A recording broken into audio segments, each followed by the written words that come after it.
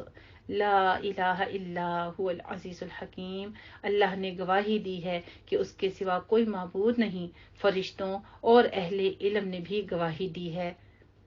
درا حالانکہ وہ انصاف کے ساتھ قائم ہے، اس کے سوا کوئی معبود نہیں ہے، وہ انتہائی غالب، خوب حکمت والا ہے. سبحان اللہ. اللہ تبارک تعالیٰ کہ آج ہم نے بہت ہی خوبصورت نام و صفات پڑھے ہیں، اور یہاں پر بھی العزیز الحکیم بیان کیا جا رہا ہے. یہاں تک ہمارا پارہ جو ہے وہ نصف ہو جاتا ہے، اور انشاءاللہ تعالیٰ کل ہم اس سے آگے کریں گے. جزاک اللہ احسن الجزاء، وآخر دعوانا ان الحمد للہ رب العالمین.